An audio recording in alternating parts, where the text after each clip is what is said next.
What's up everybody, Alex here, and welcome to the Dota Underlords Best Builds of the Week, the weekly series where I show you guys top 5 meta builds that help you rank up in Dota Underlords. Now this week, without question, the build of the week is Heartless, Vigilant, and Hunters. Guys, this build is ridiculous. I actually gave my subscribers a heads up on how good this build was by posting this in the community feed going into the weekend. And guys, this build is unbelievable.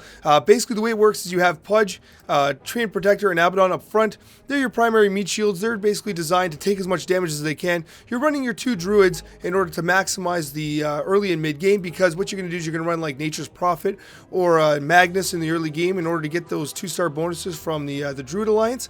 And then what you're going to do is you're going to get Lone Druid in later. You're running your Heartless bonus, which is going to be key for Vigilant, because what you're going to do is you're going to be running basically a combo, and this is how it works. You're going to have Desolator on one of your Vigilant units, and you're going to have Mask of Madness on Luna. Mask of Madness is key for Luna because it is going to basically greatly increase her damage capabilities in this build. She's going to be one of your primary carries. Now with Desolator, what you're looking to do with Desolator, the key thing is that it has 5 armor reduction. Now you might be thinking, Alex, that's pretty legit, but the key is that with your Heartless bonus, you're having a 9 armor reduction as well. So with Desolator, you have a total of 14 in armor reduction. But the key thing is not only are you going to be doing increased damage on the first attack with Vigilant, but every Vigilant unit is going to focus fire one specific unit. And the benefit of having Desolator on one of them is it guarantees that the negative armor effect is going to be applied to one specific unit. It helps you to burn those units down very efficiently.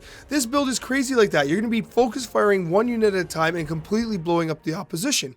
Now, I recommend that you run an Essex in this build. The reason for that is because of Enthrall. Enthrall is going to be reducing the armor even further by a -10. And the fact that you focus fire that unit with the -10 armor, so now you're going to be a -24 armor, that unit will basically blow up. In this build, damage support in Essex is key, because what it does is it basically maximizes your opportunity to get that Enthrall effect active. If you can't get an Essex, I do recommend Rabid Furball Eno, because of the stun effect. It really helps you to kind of burn guys down and keep your backline safe. But overall, this is an absolutely insane build. I'm going to be doing a full build guide on that. I'll link it above when it's ready, and look for it in your subscription feed. And for the second build of the week, we're running Brawnies and Brutes. And now, this is the best variant of the Brawny Brute strategy going right now. The main reason for that is because it is using the best that you've got available. You're running your Treant Protector and Magnus in order to maximize that mid and early game with the Druid bonus. You're running your Brutes positioned in a way where they can spread out the Brute effect, because remember, Brutes tend to attack units that do not have the effect applied. So by spreading them out, you maximize your opportunity to spread that debuff, which is going to help keep your Brawnies alive, because with their maximized health, you're going to be able to basically greatly increase the opportunities to sustain a fight. Now, you might be thinking, Alex, why are Brawnies so good right now? Well, it's because of the nerf to Savages. Now, you might be thinking, hey, Savages aren't Brawnies. Well, one is, and the key thing is Bristleback, because what happened was with the nerf to Savages, Bristleback is less sought after, and Bristleback is going to be one of your primary carries in the early game for your Brawnies. And Bristleback, with the increase, with the use of Savages in the earlier part of last week, it was much harder to get your Brawnies going, because everyone was going after Bristleback, and you weren't able to get the momentum going in the early game with your Brawnies. Well, now that Savages have been reduced in their effectiveness, Bristleback is up for grabs, and that can help you to snowball your Brawny builds earlier. I recommend with Brawny going Hobgon, support damage dealing Hobgon specifically, because of Let's Go Crazy. You're looking at extended fights with the Brutes and the Brawnies, because, well, you're debuffing the attack damage of the other team, and you have a ton of health on your end.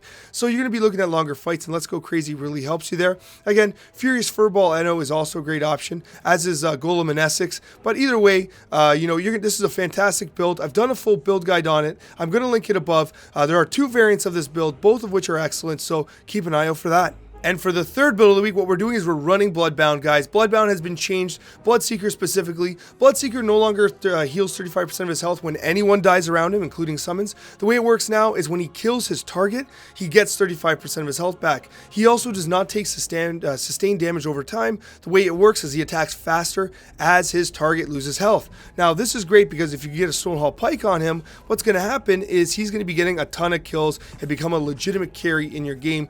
Stonehall Pike is an automatic selection when running this build because you're running the Sacrificial Warlocks up front because you want to amplify the attack damage of your Bloodbound units, which include your Bloodseekers, of course, but your Legion Commander as well. Your Legion Commander with the champion bonus is going to get increased health and damage based on the number of synergies you're running, but also she's going to have the Bloodbound effect as a Bloodbound unit, so her increased damage is going to skyrocket as well. Now, one special mention here is Luna. As a 9th unit, or perhaps when you're still completing your build, like, you know, you don't have a Necrophos yet, you're going to take Ogre Cap early and run it on someone like Luna. It's going to increase her damage very significantly. Her Moonglaves do percentage-based damage based on the initial damage of her attack, so as a Bloodbound unit, she's going to be doing an insane amount of damage. Luna could very easily carry your team in the mid and late game as a Bloodbound unit with the Ogre Cap. She's absolutely fantastic in this build, and if you get offered the cap early, take it with the mind of having Luna in this absolutely ridiculously powerful build. And for the 4th build of the week, what we've got Knights, Healers, and Warlocks. Guys, this build is ridiculous, and the primary reason for that is because Savages were nerfed. Before, what was happening was, early in the meta, Savages were running rampant, and Knights were ineffective because they didn't do a lot of damage. They sustained fights, and the problem with that was Savages were ramping up their damage potential on the backs of Knights just taking tons of damage and allowing them to ramp their damage up. So now that Savages have been changed, Knights are able to do their thing, take lots of damage, and sustain fights. When you run the Healing Alliance, amplifying healing by 50% is key, especially with Warlocks, because, well, they heal, and you're basically completing the Healing Alliance and the Warlock Alliance at the same time because both the healers are, well, Warlocks. So, perfect. The other thing that you want to realize is that Soothing Balm with Healing and Stealing Eno is fantastic because, well, it has healing effects, as is Healing Support and Essex, a perfect fit for this build.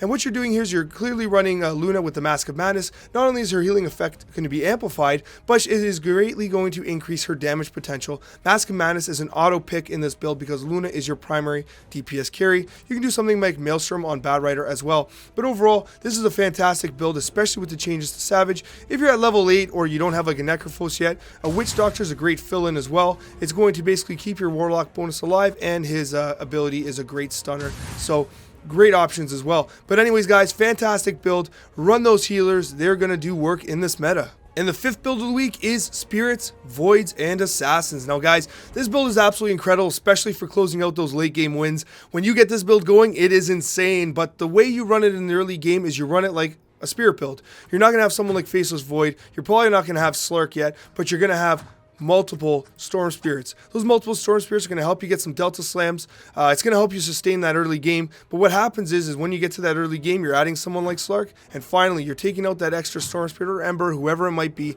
and you're adding Faceless Void. That's going to give you your 6 Assassins and your 3 Voids, and it's going to create a game where, especially if you're against like Brawnies or anyone with the increased health, that Void bonus is absolutely going to do so much work for you, especially with your Assassins. Guys, this build is fantastic in that late game. It really helps you to close out those victories, but getting it going is challenging. You're going to want to run it like a Spirit build, especially with, you know, someone like Earth Spirit up front. If you are short and you don't get to 9, you're going to take Earth Spirit out. It still maintains your Spirit synergy, and you're going to have your Void and your 6 Assassins. So this is the complete, you know, 8 unit build for this, but if you can get to 9, you definitely want to run Earth Spirit as well because he is a great tank and he's going to help keep your units alive. Thank you so much for watching, and a very special thank you to all of my wonderful subscribers. Take care, everyone, and I hope that these builds help you find success in Dota Underlords.